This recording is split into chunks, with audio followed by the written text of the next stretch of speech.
Habit number 1, living with integrity. When we talk about making ourselves irresistible, we tend to think about looks or our standing in society. But let's go deeper, into something much more basic: integrity. Integrity is not a moral high ground, but the bedrock of how one sees us and decides to trust us. Integrity is to act in consistency with what you say, consistency in what you profess and practice. Now imagine you are at a networking event, and you meet this person with whom you get to share an interest in environmental conservation. You talk to them about your passion for sustainable living, and promise to send them the link to the documentary that really changed your whole way of thinking. By following through the very next day, that simple act both cements your reputation as one who is reliable and deepens your connection with them.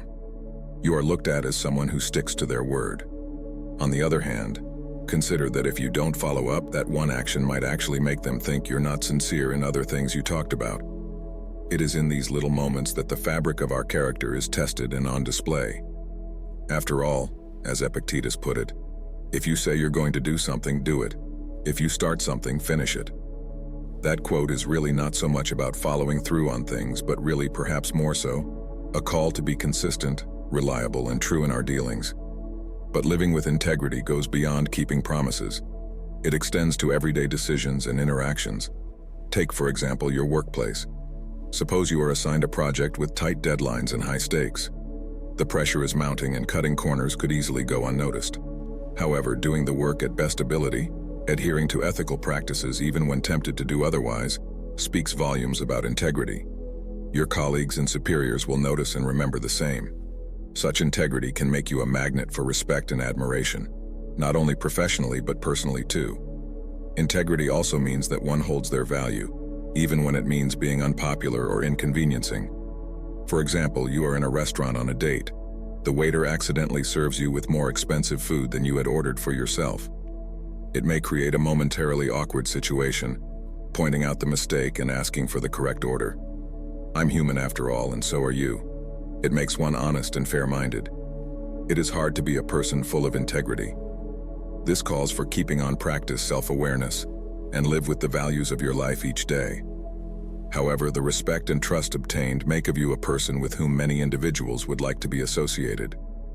People by nature are drawn to those who are genuinely unyielding, for in their midst there is a sense of security and regard for others. Thus, fostering integrity does not just become a process of appealing to yourself. It is the growth to become somebody that people can rely on and respect, making you truly irresistible in the depthest, most enduring sense. Habit number 2, self-control. In a world that so often crowns the loudest or most instantly responsive, Stoicism shows the strength of self-control. It is not merely a matter of choking off emotions or desires. It is a process of governing them thoughtfully, so that they can serve us rather than have us serve them. That's very nice of a principle because it says a strong and mature person, qualities that are attractive in personal relationships. That is no different from debates at social gatherings. They start with the same likable premise. It's good to listen to and understand different sides of an argument, but people will end up repeating their own opinions and ignoring what the other side is saying. In that scenario, exercising self-restraint involves carefully choosing your words, listening more than speaking, and when you speak, doing so with thoughtfulness and respect for the other person's points of view. This discipline amidst trying and composure is much admirable that it will show you to be gracious with the ability to handle conflict. Besides, willpower becomes part of the personal habits and discipline. For example, there is a goal to get in better shape.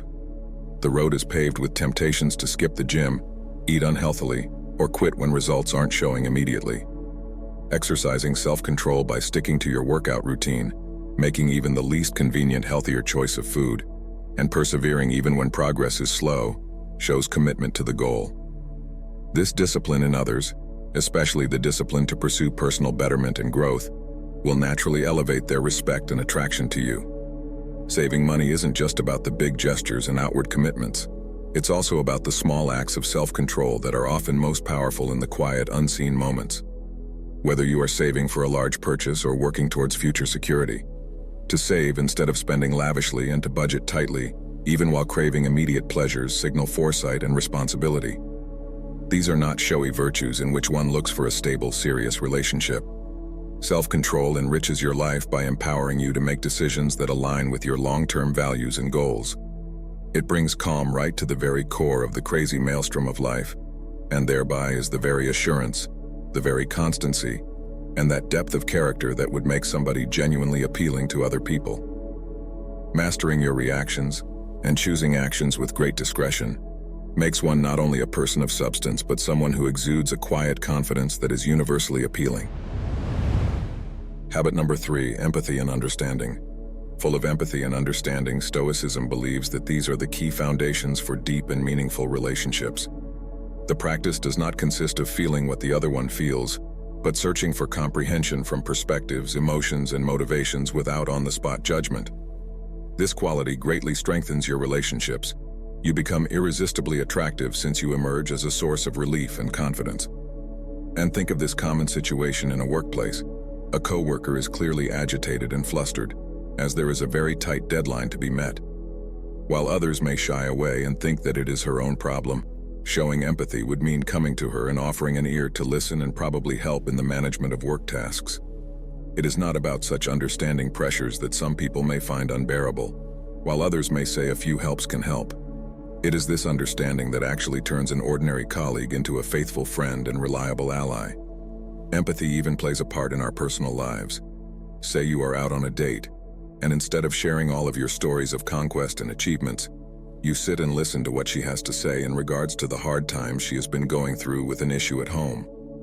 Instead of offering her advice or trying to fix the problem right away, you just show her that you feel for her, show her that you understand. In turn, this will not only deepen your conversation, but will assist both of you in increasing your emotional bond. The practice of empathy and understanding is particularly poignant in resolving conflicts. In a relationship, conflicts are inevitable. When disagreements arise, rather than focusing solely on your point of view, try to see the situation from your partner's perspective. Understand how she feels and where she's coming from with her actions. Doesn't mean that you have to agree with her, but by validating her feelings, coming to a compromise, you make yourself very attractive in that you've shown maturity. This in turn not only effectively helps in solving conflicts, but also builds a new basis for relations on mutual respect and understanding. Empathy in every interaction makes you relate to others at a whole new level, making your relationships feel more fulfilling and real. It makes you not only an interesting but an indispensable one. People are drawn to those who are able to understand and empathize, judgment-free, and that makes you a person of great emotional depth with an irresistible charm. Habit number 4. Appreciation of the present. Stoicism reminds us to live in the present, to really taste the present without an anxious dependence upon the future, as Seneca so beautifully puts it. This habit of mindfulness, not as practice but a way of life, makes one an engaging person standing on firm ground. One is inherently attractive to other people. Say you're in a cute little cafe on a date. Say it to yourself or even out loud. Instead of planning the next move on the date for God's sake or wondering about the level of success the date is achieving, think of nothing but the here and now. You smell the aroma of the coffee. You feel the warmth of the ambiance. You are very much alive in the conversation. With that level of presence, you can respond genuinely to her stories, laugh really at jokes, and show real interest in her life.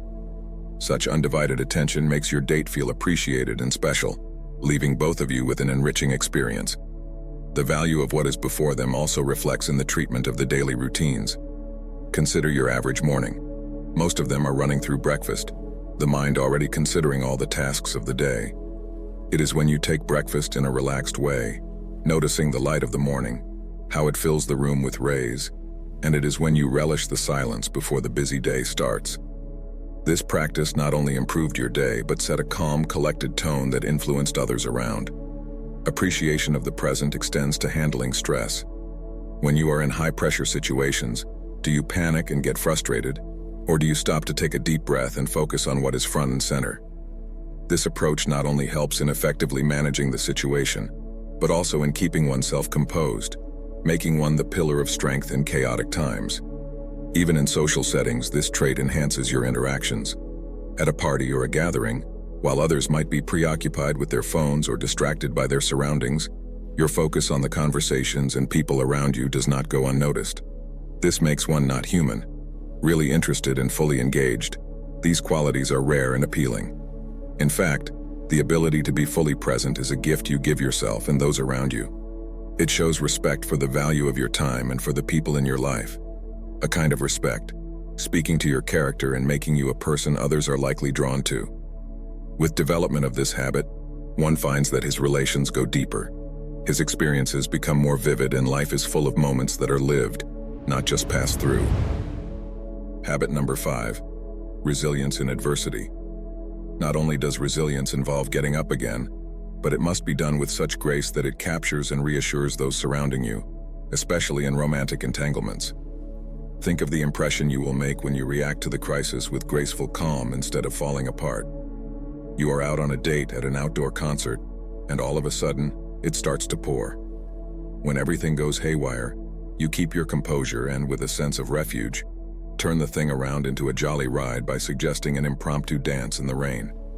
Your adaptability in making the best out of the situation not only save the day, but make the evening unforgettable. And most importantly, it shows your date that you are someone who takes charge and finds the fun even when things are not going in the right way. Resilience is compelling even on a more human scale. Suppose you are faced with a major setback in life, such as losing a job. So instead of desperation kicking in, one will look at this as a chance to explore the passion that he or she had always sidelined, or an opportunity to sharpen his or her skills and qualifications. This will help you find new opportunities not reactively but proactively, and also help to show your depth of character. Showcasing strength and optimistic features in any adverse situation, such men are generally liked by women as partners in facing the storms of life together. In social situations, this could translate into the way you handle difference or conflict. For example, suppose you were at a dinner party and an argument broke out. In place of boiling with tension or drawing back, you mediate the discussion by respecting differing opinions and finding common ground. All this helps to diffuse the situation and also points to your leadership attributes and emotional intelligence, which is very appealing. Building resilience does not mean to withstand the situation. Instead, it means to take full advantage of the situation and all challenges and come out even more powerful and wiser. It conveys that every setback is a setup for a comeback. This kind of mindset can change how you are projected to women, in a way that they see a dependable, strong, and solid partner who is able to take care of not only himself, but them too in life's certain roller coasters.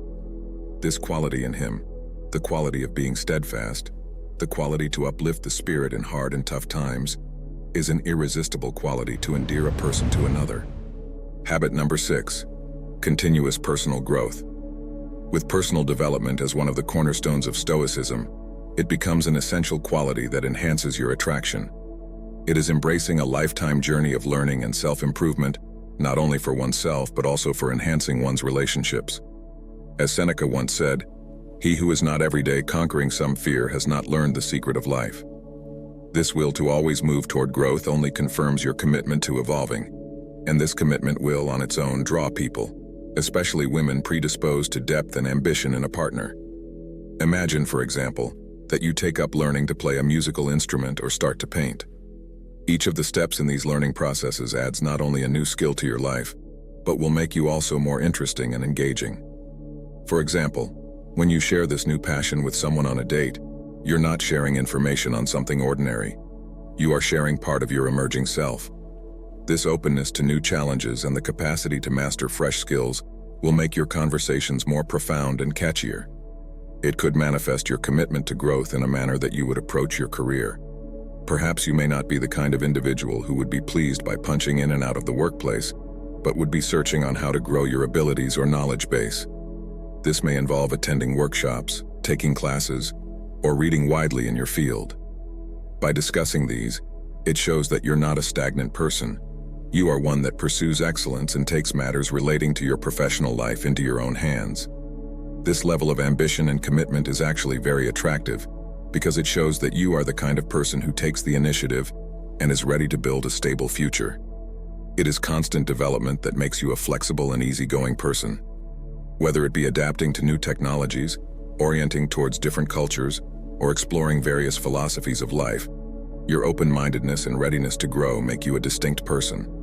Mostly, women are attracted to men who are not closed in on themselves, but open, curious, and respectful of the other's point of view. Adding commitment to lifelong learning and personal development to your life makes you not only a more knowledgeable and skilled person, but also more attractive. It will show that you are not the kind that rests on your oars, but one who is always pushing, climbing the ladder further. This vibrancy and freshness of life will be infectious. They make you a person to be with interesting. Rather, you will be irresistible. Habit number 7, authenticity. It is about staying true to oneself, not giving in to outside pressure or some kind of temporal subjective trend. Epictetus put its great value this way: "It is more necessary for the soul to be cured than the body, for it is better to die than to live badly." This speaks of the character of living truly with a value far greater than anything else in this world: moral and ethical standards. Such a quality, one that makes a person so appealing to others, especially women who are in a position to engage in something more serious, has to be meaningful in a relationship. Consider a situation whereby you were discussing your likes and interests, say in a social setting or on a date for that matter. That means you share your true passions, be it your love for gardening, your fascination with astronomy, or even your weekend volunteer work, instead of tailoring answers to what you think will impress. This honesty proves that you are comfortable with who you are and do not try being anyone else for the sake of pleasing others. It makes your interactions most compelling and real, quite better than a contrived persona. It will show in your choices and actions.